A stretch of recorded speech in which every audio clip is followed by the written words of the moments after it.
السلام عليكم ورحمة الله وبركاته. الحمد لله نستعينه ونستغفره ونؤمن به ونتوكل عليه ونعوذ به من شرور أنفسنا ومن سيئات أعمالنا. من يهده الله فلا مضل له ومن يضلل فلا هادي له. أشهد أن لا إله إلا الله وحده لا شريك له وأشهد أن سيدنا ومولانا وحبيبنا محمدا عبده ورسوله.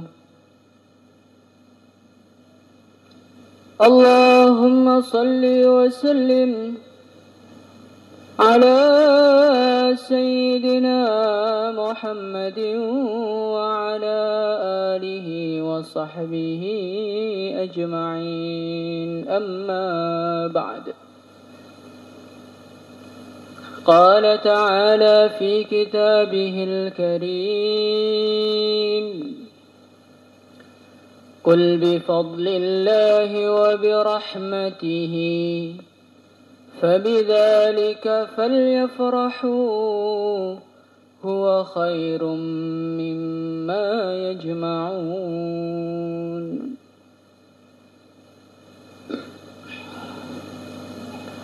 Hadirin yang dimuliakan Allah Subhanahu wa ta'ala,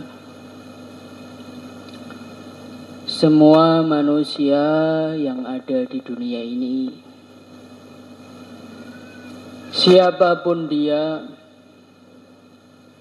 dari manapun dia berasal, bagaimanapun keadaan hidup dia, semua manusia pasti menginginkan kebahagiaan, pasti menginginkan kesenangan, pasti menginginkan ketenangan di dalam hidupnya. Hadirin yang dimuliakan Allah Subhanahu wa ta'ala, ketika para manusia menginginkan kebahagiaan, menginginkan ketentraman di dalam hidupnya, maka sebagian manusia mereka membuat usaha-usaha untuk membahagiakan dirinya.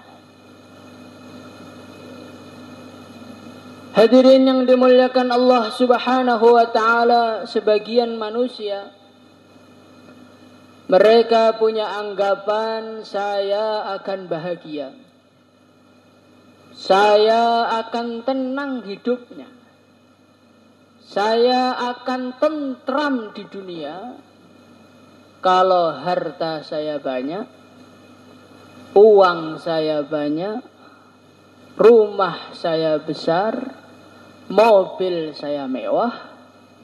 Itulah kebahagiaan yang sebenarnya. Maka hadirin yang muliakan Allah Subhanahu wa ta'ala, orang-orang yang punya pikiran seperti ini, mereka akan kecewa dengan usahanya. Kenapa hadirin yang mulia? Karena keinginan manusia untuk mengumpulkan harta, usahanya manusia untuk mengumpulkan harta, membanting tulangnya, memeras keringatnya, mengurangi tidurnya, meninggalkan keluarganya, itu sama sekali tidak akan menambah rizkinya. Wa man aradal ajilata ajjalna lahu fiha ma nasha liman nurid. Hadirin yang mulia, Allah berfirman, siapa yang pengen dunia, pengen kaya, pengen harta, maka dunia ini akan Allah berikan kepada siapa saja yang Allah kehendaki. Allah tidak mengatakan dunia akan diberikan kepada siapa saja yang senang kepada dunia. Tidak. Allah akan memberikan dunia kepada orang-orang yang dikehendaki oleh Allah. Walaupun kita nggak pengen dunia, walaupun kita nggak senang dunia, tetapi Allah datangkan dunia kepada kita, maka kita tidak akan bisa menolaknya. Ajjalna lahu fiha ma nasha liman nurid. Allah akan berikan harta kepada orang yang dikehendaki oleh Allah. Ukurannya pun terserah Allah. Orang bekerja keras untuk mendapatkan mobil, lah Allah berkehendak dapatnya pit ontel. Ya walaupun dia nggak tidur 24 jam, ya rezekinya pit ontel itu. Maka hadirin yang muliakan Allah Subhanahu wa ta'ala, orang yang usaha mencari dunia belum tentu dia dapat. Kalau dia dapat, belum tentu sesuai dengan keinginannya. Biasanya orang zaman sekarang itu sebelum menikah dia sudah membuat kriteria calon istrinya. Ada yang pengennya hidungnya panjangnya 1 meter. Ada yang kulitnya putih seperti tembok. Hadirin yang muliakan Allah Subhanahu wa taala, insya Allah 90% orang itu istrinya tidak sesuai kriteria sebelumnya. Menunjukkan rezeki dari siapa? Dari Allah. Dunia ini dicari belum tentu dapat, kalau dapat belum tentu sesuai keinginannya. Kalau sudah sesuai keinginannya, tidak menghentikan nafsunya. Hadirin yang muliakan Allah Subhanahu wa ta'ala, manusia itu semakin banyak duitnya, semakin pengen tambah banyak. Itu terbukti. Kalau orang itu pemasukannya itu masih 100.000, 200.000, 300.000, maka yang dia inginkan, Masya Allah, coba ya, kalau gaji saya itu 1 juta gitu, gaji saya 1,5 juta gitu. Ketika duit masih sedikit, yang diangan-angankan 1 juta, 1,5 juta. Ketika Allah jadikan seseorang gajinya 1,5 juta, apakah dia berhenti berangan-angan? Oh, tidak. Coba ya kalau gaji saya itu 5 juta gitu, kayaknya lebih ya takaza markas ya. Ini kalau orang karkon masih banyak alasannya. Takaza markas, khidmat jamaah, khidmat anak, khidmat istri, ternyata nggak keluar sama sekali. Masya Allah. Hadirin melakukan Allah Subhanahu wa ta'ala. Kalau kita berjumpa dengan orang-orang kaya, bisnismen, yang sekali proyek 10 miliar, 20 miliar, 30 miliar. Apakah saat itu dia sudah tidak ingin uang? Tidak. Ketika saat itu yang diangankan, ini sudah 30, coba kalau 60 bagaimana? Coba kalau 100 bagaimana? Itulah manusia. Maka manusia yang ingin bahagia dengan dunia pasti akan kecewa karena nafsunya lebih besar dibandingkan dunia. Jadi nafsu kita ini Pak, yang bisa memuaskan nafsu kita ya hanya di surga aja. Walakum fiha ma tashtahi anfusukum walakum fiha ma tad'un. Jadi yang bisa memuaskan nafsunya manusia, keinginannya manusia, sampai manusia bingung mau minta apa lagi, cuma di surga. Jadi di surga itu tingkatannya orang tuh sampai bingung minta apa lagi. Kalau di dunia permintaannya saking banyaknya sampai bingung mana yang dituruti duluan. Maka hadirin yang dimuliakan Allah Subhanahu wa taala, jangan pernah kita ingin bahagia, jangan pernah kita ini senang, jangan pernah kita ini ingin tentram dengan banyaknya harta. Insyaallah hadirin mulia. Hadirin yang dimuliakan Allah Subhanahu wa taala, wa mal hayatud dunya illa mata'ul ghurur. Allah Subhanahu wa taala mengatakan, tidaklah kehidupan dunia kecuali sesuatu yang menipu. Menipu itu bagaimana? Dari jauh kelihatan indah, setelah didekati ternyata biasa saja.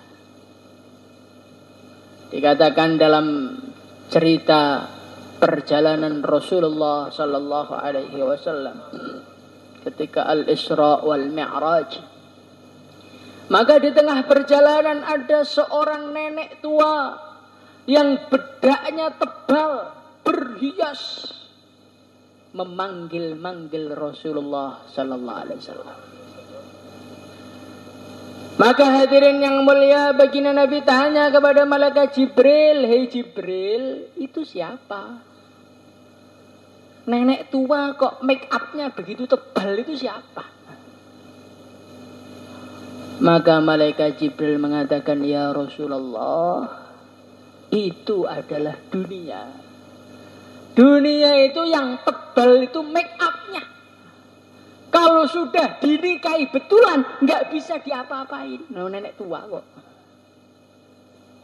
Begitu juga hadirin yang mulia, perasaan kita kalau rumah kita mewah, mobil kita mewah, duit kita banyak, bahagia? Tidak. Ya gitu-gitu aja.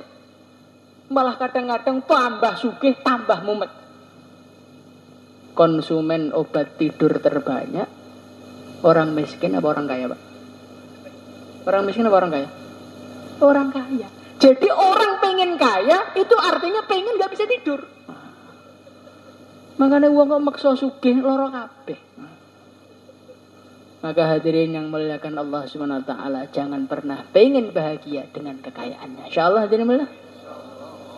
Sebagian orang punya pikiran, saya ini akan bahagia bukan kalau saya kaya, tapi kalau saya dihormati manusia. Kalau saya terkenal di mana-mana. Kalau saya menjadi orang-orang pejabat negara, saya akan mulia. Ternyata kenyataannya berbeda. Dulu ketika belum jadi apa-apa, yang menghujat, yang menggunjing paling cuma tetangganya.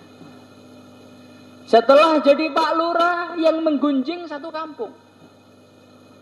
Setelah jadi Pak Camat, yang gunjing satu kecamatan. Setelah jadi Bupati, yang gunjing satu kabupaten. Maka orang itu pengen terkenal biar bahagia, malah loro kabeh. Yang menggunjing, yang mencaci, mulai Sabang sampai Maroke semua mencaci hadirin mulia. Maka orang tuh paling penak nggak terkenal sama sekali. Insyaallah hadirin mulia. Sehingga tidur ketika bayan itu nggak diprotes, Pak. Coba kalau kita ini orang terkenal, ada CCTV, wah ini ketika pengajian tidur viral seluruh Indonesia.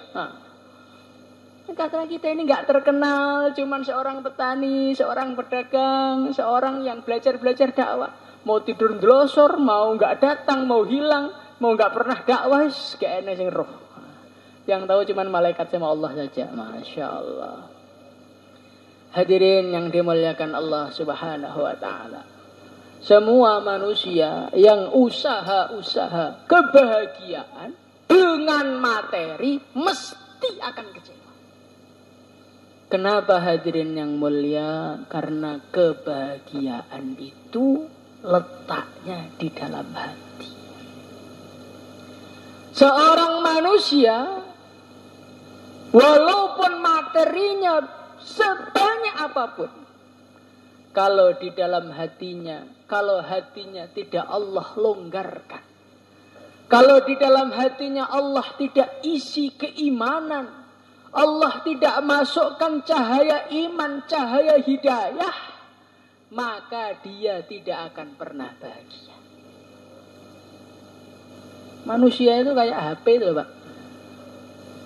Kalau kita pengen HP-nya nyala, terus kita ganti casingnya, kita lap HP-nya, kita kasih hiasan-hiasan, tapi nggak kita setrum, nggak kita cas, nyala apa tidak?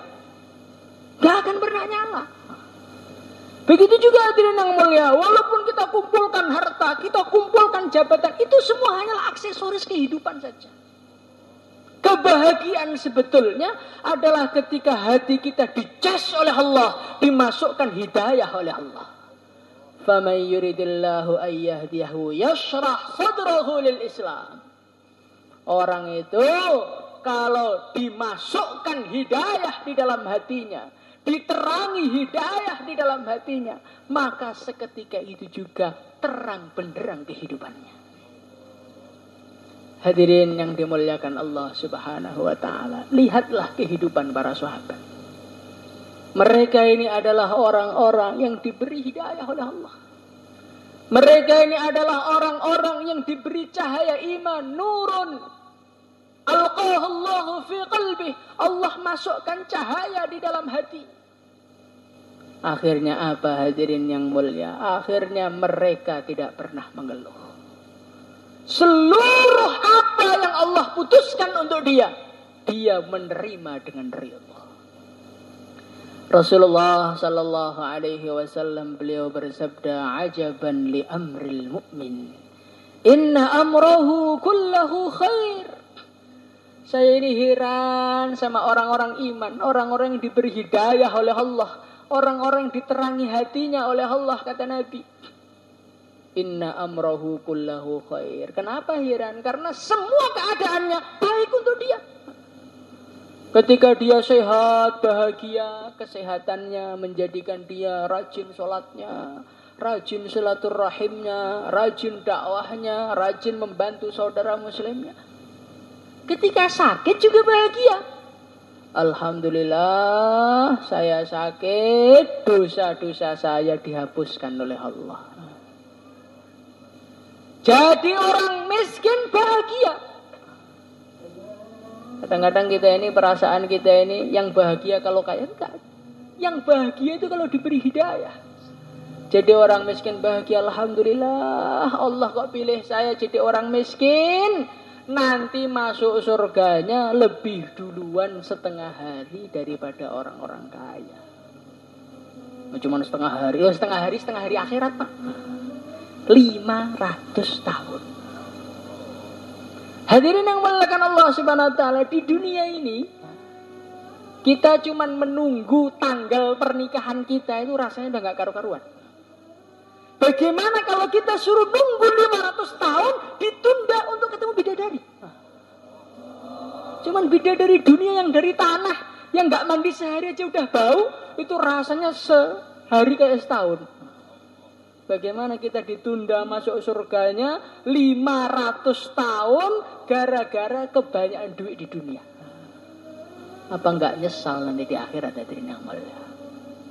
Jadi orang miskin bahagia, jadi orang kaya juga bahagia. Alhamdulillah, Allah kasih harta saya banyak. Akhirnya saya menjadi jalannya kemudahan-kemudahan untuk saudara muslimnya. Lihat orang miskin dibantu, lihat masjid, bikinkan masjidnya. Akhirnya derajatnya juga tinggi di sisi Allah. Itulah para sahabat. Para sahabat radhiyallahu anhum itu orang-orang yang sudah diberi hidayah oleh Allah. Akhirnya apa hadirin yang mulia? Akhirnya at-tajafi an daril wurur. Hatinya ini sudah enggak terkait dengan dunia. Sahabat ada yang miskin, sahabat ada yang kaya, bahkan ada yang sangat-sangat kaya raya. Sahabat. Tetapi kekayaan mereka itu enggak ganggu hati mereka. Sayyidina Utsman radhiyallahu anhu infak miliaran. puluhan miliar untuk perjuangan Rasulullah Shallallahu Alaihi Wasallam. Sehingga saking banyaknya beliau sedekah, baginda Nabi mengatakan, ma darra Utsman ma fa'ala ba'dahu. Utsman, saking baiknya, saking banyaknya amalmu, kamu buat apa saja habis ini, gak akan masalah untuk kamu di akhirat. Hati ini muliakan Allah Subhanahu Wa Taala. Orang itu kalau sudah diberi hidayah oleh Allah seperti itu, lihat dunia sudah gak terkesan, lihat dunia itu malah perasaan yang ngerepoti. Kalau kita bagaimana? Kalau nggak ada dunia malah perasaannya repot. Masya Allah. At-tajafi an daril ghurur wal inabah ila daril khulud. Orang itu kalau sudah diberi hadiah, diberi hidayah oleh Allah, dunia sudah tidak menarik untuk dia. Keadaan apapun dia ridha kepada Allah. Dan hatinya selalu menanti-nanti kapan berangkatnya ke akhirat. Hadirin yang muliakan Allah Subhanahu Wa Taala. Para sahabat radhiyallahu anhum itu dulu di dunia, jasadnya di dunia, tetapi badannya itu, hatinya sudah nggak di dunia. Suatu ketika ada seorang sahabat, masya Allah, kurus kering, sampai beliau itu nggak kuat ngapa-ngapain. Maka didatangi oleh Rasulullah Sallallahu Alaihi Wasallam. Baginda Nabi mengatakan, abika maradun am asabaka wajah. Hai sahabatku, kamu tuh kenapa? Kau bisa kurus kering tuh? Sakit apa kamu itu? Maka sahabat mengatakan, ya Rasulullah, saya ini tidak kena penyakit ghaira anni uhibbuk. Ini semua karena saking cintaku kepadamu ya Rasulullah. Yang saya pikirkan itu cuma di akhirat. Hari ini di dunia saya nikmat sekali. Pengen jumpa engkau, langsung ketemu. Tinggal datang ke masjid, ketemu dengan engkau. Pengen memandang wajahmu, sepuasnya saya bisa di dunia. Pengen berbicara dengan engkau, sepuasnya di dunia saya bisa. Tapi ya Rasulullah, saya sadar amalmu begitu banyak, kedekatanmu dengan Allah begitu luar biasa. Lah saya ini apa? Terus nanti kalau di akhirat apa bisa? Saya masih memandang engkau lagi, apa bisa? Jadi sahabat itu mikirnya akhirat itu saking tawajuhnya kepada akhirat sampai sakit di dunia hati malah. Kadang-kadang kita ini sakit mendadak ketika ditaskil hati malah. Mau diusuli janjinya tanggal 30 Juni khurut, didatangi hilang dia. Bapak sakit menggigil Pak. Masya Allah. Nah inilah bedanya. Para sahabat itu at-tajafi an daril ghurur wal inabah ila daril khulud. Ketika kematian mau datang, mereka bahagia luar biasa. Sayyidina Bilal radhiyallahu anhu beliau mengatakan, "Ghadan nalqal ahibbah Muhammadan wa hizbah." Ketika mau meninggal dunia, beliau mengatakan, "Oh, alhamdulillah, mau mati besok bisa jumpa dengan baginda Nabi." Sekarang kita ini di dunia, kalau ada orang cerita mati ketakutan. Udah jangan cerita mati, nggak bagus, tabu itu. Hadirin yang mulia, alangkah jauhnya kita dengan sahabat. Orang tuh kalau sudah diberi hidayah oleh Allah, pengennya cerita mati terus. Cerita kehidupan dunia sih nggak menarik, dunia segitu-gitu aja. Paling beras, uang, capek, beras, uang gitu aja. Untuk apa bahas dunia? Bahas akhirat loh, bidadari. Bahas akhirat loh, jumpa Nabi. Bahas akhirat loh, suan kepada Allah. Inilah yang memenuhi hatinya para sahabat. Hadirin yang muliakan Allah Subhanahu wa taala, orang itu kalau sudah mendapatkan hidayah, dunia tidak menarik, hatinya mikir akhirat, wal isti'dad lil mauti qabla nuzulih. Kesempatan mereka di dunia, sisa-sisa umur mereka di dunia, mereka gunakan untuk persiapan akhirat. Meleknya untuk akhirat, geraknya untuk akhirat, diamnya untuk akhirat. Itulah para sahabat. Sayyidina Abu Bakar radhiyallahu anhu suatu ketika beliau itu diam aja. Maka ditanya oleh baginda Nabi, "Hei Abu Bakar, kamu ngapain kamu diam?" Ya Rasulullah, saya ini mikir gimana umatmu ini semua selamat dari neraka masuk surga semuanya. Jadi sahabat itu loh, diemnya itu jadi pahala. Nah kita, diemnya nggak pahala, tidurnya nggak pahala, makannya nggak pahala, kerjanya nggak pahala. Karena apa? Karena tidak diniati untuk persiapan akhirat. Inilah orang-orang yang diberi hidayah oleh Allah. Semoga kita termasuk mereka semua. Hadirin yang dimuliakan Allah Subhanahu wa taala, maka sekarang kita rasakan 3 tandanya orang dapat hidayah itu sudah kita miliki apa belum? Kita ini sudah benci kepada dunia apa belum? Kita ini sudah menghadap kepada akhirat apa belum? Kita ini sudah persiapan mati apa belum? Setelah dipikir, ternyata 3 perkara itu belum terlalu wujud, hadirin yang mulia. Maka hadirin yang muliakan Allah Subhanahu wa taala, kita duduk sama-sama di sini untuk memikirkan hal ini.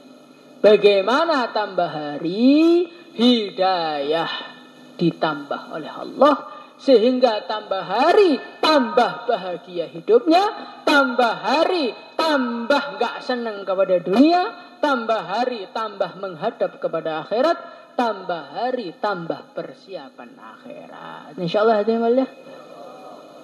Dan bagaimana biar hidayah ini ditambah oleh Allah? Hidayah ini ditambah oleh Allah. Walladzina jahadu fina lanahdiyannahum subulana. Kalau kita hidayahnya pengen ditambah oleh Allah, kita harus mencapek-capekkan diri kita, menguras tenaga kita, memeras otak kita demi untuk memperjuangkan agama. InsyaAllah hadirin mulia. Hadirin yang muliakan Allah Subhanahu wa taala, kalau kita ingin sawah kita menumbuhkan tanaman-tanaman, maka sawah itu harus mujahadah. Sawah itu harus rela dicangkuli, harus rela dibajak. Setelah itu baru sawah itu siap menumbuhkan tanaman-tanaman. Begitu juga hadirin yang mulia. Kalau hati kita ini nggak pernah mujahadah, pengennya tuh enak, terus makan enak, tidur enak, hati bahagia, maka yang ada badan sakit semua, hati galau sepanjang masa. Maka orang itu mujahadah itu kelihatannya capek, tapi malah sehat hatinya, hidayahnya malah banyak. Kayak kita lihat orang olahraga itu, lari pagi, perenggangan, apa? Nyapek-nyapein badan. Justru yang mencapekkan badannya malah seger. Yang nggak mau gerak, yang pengennya tidur, pas bayan tidur, akhirnya nggak kuat berdiri nanti Pak. Di taskel tuh kayak kelat pantatnya. Mau berdiri berat sekali. Kenapa hadirin yang mulia? Karena orang tuh kalau nggak mujahadah malah nggak kuat ngapa-ngapain. Orang yang mau mujahadah, orang yang mau capek malah ringan semuanya. Urusan dunia ringan, urusan akhirat ringan, jalannya menuju ridha Allah gampang, di akhirat nanti jumpa dengan Allah dan Rasulnya. Pengen Pak seperti ini? Maka kita belajar mujahadah. Langkah pertama, daftarkan namanya 4 bulan 40 hari. Ini mujahadahnya nggak lama Pak, cuma 4 bulan aja. Mari Pak. Yang niat 4 bulan 40 hari, monggo. Mari Pak. Pertama kali 4 bulan negeri jauh akan kita hantarkan dari markas kita Temboro sini jamaah negeri jauh segera secepatnya. 1 jamaah jadi. Monggo Pak. Mari Pak. Yang menyusul jamaah berikutnya. 1 jamaah akan diberangkatkan dari Temboro ke Mesir. Mari Pak. 1 jamaah dan kemudian jamaah berikutnya Pak. Takazah kita negeri jauh. Mari silakan. Kita akan bentuk rombongan ke Mesir, kemudian ke Afrika, Maroko, dan termasuk ke Turki jamaah sekalian. Mari jamaah sekalian. Mari Pak. Masya Allah. Belajar mujahadah sebentar, cuma 4 bulan. Daripada kita mujahadah di akhirat selama-lamanya, lebih baik belajar mujahadah sebentar di dunia. InsyaAllah hadirin. Mari Pak, yang niat. Sekarang niatnya, berangkatnya nanti dimusyawarahkan ya. Kita bentuk rombongan dari mahalah kita, dari halakoh kita. jamaah negeri jauh. Beberapa negara sudah terbuka. Beberapa negara sudah terbuka dan sangat mengharapkan kedatangan kita. Monggo. Mari Pak. 4 bulan negeri jauh. 4 bulan negeri jauh. Sekarang 4 bulan di PB.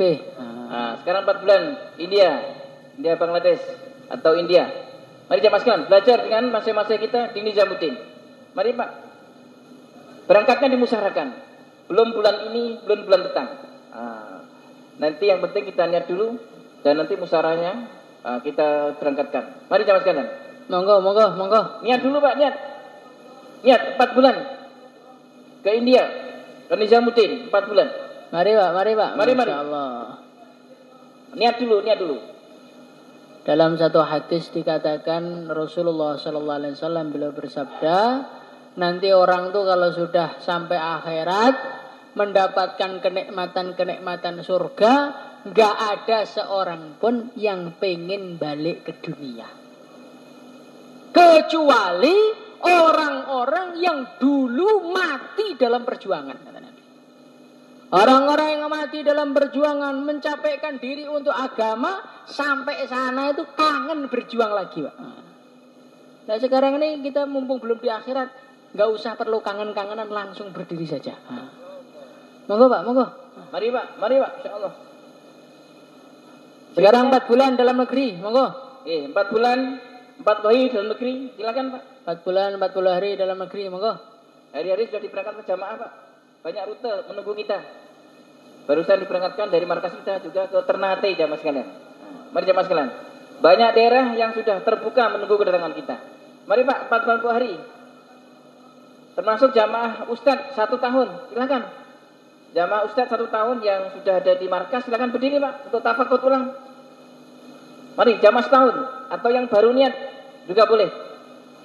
Alumni Daurah Al-Tahasus yang niat 1 tahun silakan berdiri dan daftar di tim taskil setahun. Mari. Monggo. Cari Mas Turah. Oke, terakhir Mas Turah. Mari Pak, Mas Turah berapa hari saja? Mari Pak, Mas Turah. Tadi pagi diberangkatkan jamaah Mas Turah ke Makassar. Dari Temboro di sini jamaah yang mulia. Sudah biasa sekarang banyak jamaah sudah diberangkatkan rijal ataupun Mas Turah. Jauh maupun dekat. Sekarang tinggal kita jamaah sekalian. Mari Pak. Insyaallah semuanya ada yang mulia. Sekarang muzakarah 2233, jangan meninggalkan tempat sebelum memutuskan kapan kita ini mau memperjuangkan agama. Insyaallah hadirin mulia.